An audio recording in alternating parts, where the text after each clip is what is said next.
좋은 방법이죠. 정말 찐 꿀팁! 제가 제 동료들한테도 알려주지 않았던 오늘 이 얘기는요, 어머님들한테 정말 도움 많이 되실 거고, 과외를 좀 해봐야겠다. 과외 선생님들한테도 도움이 많이 되실 겁니다. 과외 선생님을 어떻게 구해야 현명하게 구하는 걸까? 첫 번째,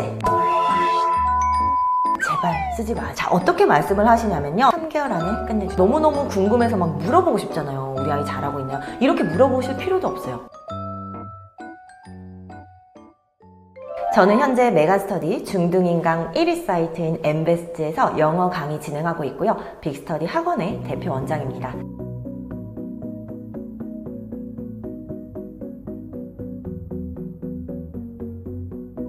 제 구독자층이 보통은 이제 저한테 토익, 탭스, 지텔프 수업 들으셨던 분들, 성인분들이고 초중고 학생들이 대부분인데, 통계를 보니까 40대, 50대, 60대 여성분들이 굉장히 많더라고요. 이게 어떻게 된 걸까? 보니까 초등학생 자녀분들, 중학생 자녀분들이 엄마 핸드폰으로 제 영상을 많이 구독을 한 것 같아요. 그래서 이 어머님들이 자연스럽게 많이 유입이 됐습니다. 오늘은 이 자녀를 두신, 초중고 학생을 두신 어머님들에게 교육 꿀팁을 드리려고 합니다. 오늘 말씀드릴 주제는요, 바로 내 자녀에게 잘 맞는 좋은 과외 선생님 구하기입니다. 제가 교육 업계에 있다 보니까 제 지인분들이 저한테 정말 많이 물어봐요. 과외 선생님 좀 어디서 구할 수 있냐? 좋은 과외 선생님 없냐? 이렇게 물어보시는 분들이 굉장히 많은데, 오늘은요, 이 과외 선생님을 어떻게 잘 구할 수 있는지 현실적인 꿀팁을 드리도록 할게요. 오늘 이 얘기는요, 어머님들한테 정말 도움 많이 되실 거고, 그리고 내가 과외를 좀 해봐야겠다. 과외 선생님들한테도 도움이 많이 되실 겁니다. 일단 과외를 희망하게 되는 상황을 크게 두 가지로 볼 수가 있어요. 이 두 가지에 거의 해당이 되실 겁니다. 첫 번째는요, 내 자녀가 학원에 맞지 않는 경우예요. 구체적으로 자녀가 너무 주의가 산만해. 그래서 집중력이 떨어져.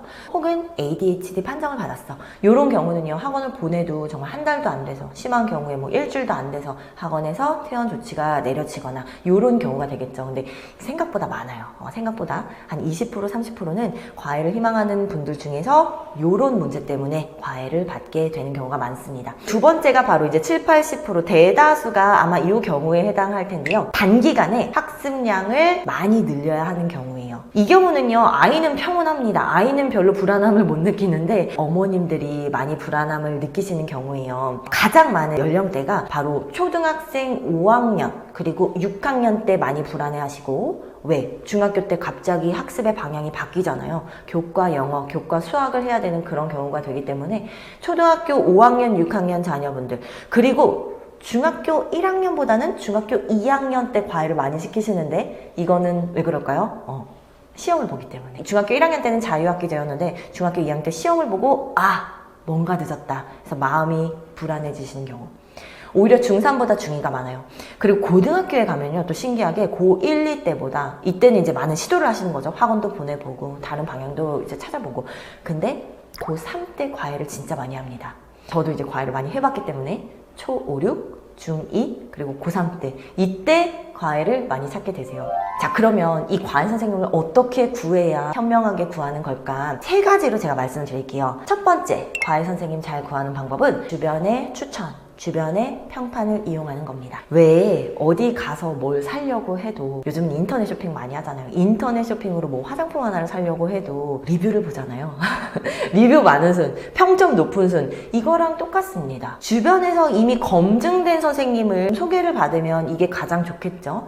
근데 소개를 받으실 때도 그냥 막연히 어떤 선생님이 있는데 정말 꼼꼼하시고 아이를 사랑으로 이렇게 지도해 주시고 성실하시고, 요렇게 소개를 받는 건 좀 비춥니다. 너무 추상적이죠. 그래서 이렇게 소개를 받으실 때 이걸 한번 물어보세요. 그래서 아이가 얼마만큼의 성과를 냈는지 물어보시면 됩니다. 시험을 치는 중고등학생 같은 경우에는 성적이라는 딱 기준이 나오죠. 60점대 아이가 과외받고 90점대 나왔다, 100점 나왔다, 이게 기준이 되겠죠. 이게 바로 이제 검증된 기준인데, 초등학생 자녀를 두신 이 학부모님들 같은 경우에는 조금 기준이 모호할 거예요. 그때는 이 과외를 할 때 진행했던 교재가 어떤 기간 안에 끝냈는지 물어보시면 됩니다. 다시 한번, 예를 들어 영어 같은 경우 이제 어휘 시험을 볼 거 아니에요. 그러면 어휘책 몇 사이클이 돌아갔는지, 얼마만큼의 기간 동안 몇 사이클이 돌아갔는지 물어보시는 겁니다. 혹은 문법책, 쓰는 문법책이 몇 개월 안에 끝났는지 이런 것들을 좀 물어보시는 게 좋습니다. 그러면 선생님이 얼마만큼 좀 열정을 가지고 지도했는지가 좀 구체적인 수치로 보이겠죠. 두 번째, 좋은 과외 선생님을 구하는 기준을 말씀드리자면 두 번째로 볼 건 바로 전문성입니다.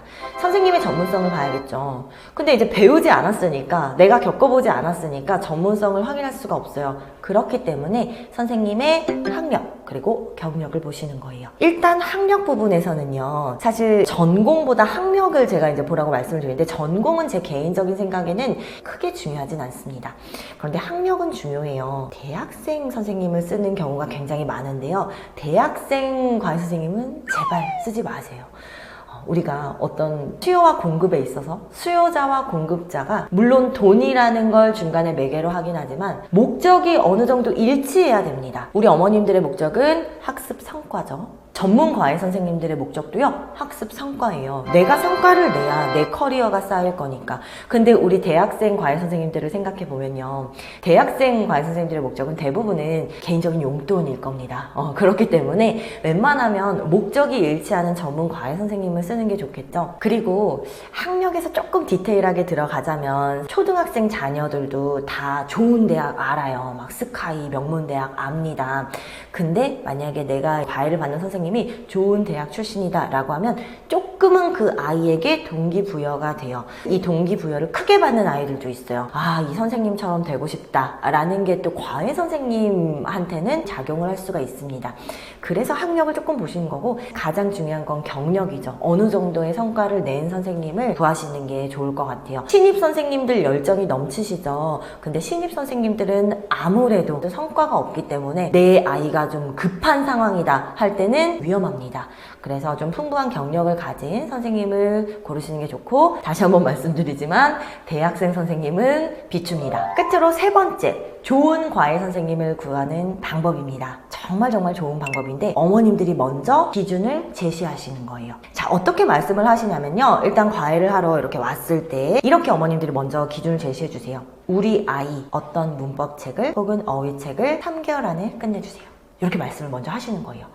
이러려면 어머님들도 노력은 하셔야 돼요. 약간의 노력은 하셔야겠죠. 어떤 어휘책이 있고 어떤 문법책이 있고 어떤 독해책이 있는지 정도는 어머님들이 파악을 미리 하셔야 돼요. 그 정도의 노력도 안 하겠다, 나는 그냥 아예 그냥 선생님한테 맡기겠다면 진짜 전문 과외 선생님한테 맡기셔야 되고, 그러면 비용은 2배 이상이에요. 그렇기 때문에 어머니들 적정선의 비용에서 좋은 과외 선생님을 구하기 위해서는 선생님에게 먼저 기준을 제시해 드리는 겁니다.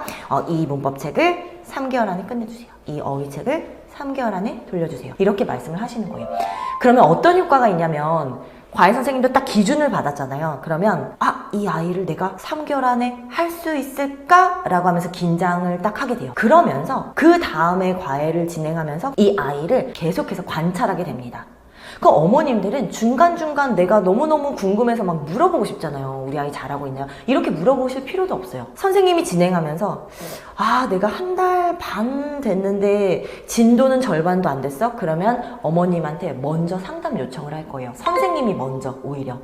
어머님, 제가 이 아이를 한번 지도를 해보니까 학습 성과가 이 정도밖에 안 나옵니다. 아무래도 3개월은 힘듭니다. 이런 식으로 아마 피드백이 올 거예요. 아니면 반대의 경우도 올 수 있죠. 어머님, 우리 누구는요, 너무너무 학습량이 뛰어나서 2개월이면 끝날 것 같습니다. 이런 피드백이 올 거예요. 그러면 어머님들은 피드백을 수용하시고 조절해 주시면 됩니다. 어머님들이 굳이 막 이렇게 불안해 하실 필요가 없는 거죠. 선생님의 할 일이 되는 거죠.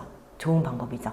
근데 이 기간을 막 1달, 2달 이렇게 두진 마시고요. 최소 3개월은 지켜보세요. 3개월의 여유가 있다, 이런 어머님들은요, 과외를 한번 해보시면서 조율을 받아보시기 바랍니다. 영상이 이렇게 끝나기가 조금 아쉬워서 정말 찐 꿀팁, 제가 제 동료들한테도 알려주지 않았던 정말 찐 꿀팁 하나 드리려고 하는데요. 과외 준비하시는 선생님들 잘 보세요. 그리고 진짜 어머님들도 요런 과외 선생님인지 한번 보세요. 과외를 딱 처음에 시작할 때 선생님이 이렇게 말씀하시는지, 저는 어머님 처음에 과외를 갈 때 첫 시간에는 돈을 받지 않고 회차를 치지 않고 일단 아이를 레벨 테스트를 해봅니다. 이렇게 말씀하시는 선생님이라면 진짜 준비가 철저하시고 이 프라이드를 가지신 선생님이에요. 아이를 내가 진짜 무조건 뭐 이렇게 돈을 받고 가르치겠다 이런 느낌보다는 나도 이 아이를 한번 평가해보겠다. 내가 가르칠 만한 학생인지 내 커리어에 조금 도움이 될 만한 학생인지 보겠다라는 거죠. 그래서 이렇게 말씀하시는 선생님, 그리고 선생님이라면 레벨 테스트지 정말 꼼꼼하게 준비하셔야 됩니다. 그냥 아무 데서나 레벨 테스트 다운받아서 쓰는 게 아니라 내가 이 아이를 평가하는 정말 지표가 될 수 있는 문제들로 꼼꼼하고 알찬 문제들로 구성을 해서 어머님한테 딱딱 제시해 줄 수 있어야 돼요. 요런 말을 하는 강사다, 요런 말을 하는 선생님이다, 그러면 대부분은 정말 실력이 있으신 좋은 선생님일 겁니다. 오늘 이 정도로 말씀드릴 거고요. 영상이 도움이 되셨다면 하단에 있는 좋아요 버튼 그리고 구독 버튼 눌러주세요. 저는 다음에 또 어머님들께 알찬 교육 꿀팁으로 찾아뵙도록 할게요. 감사합니다.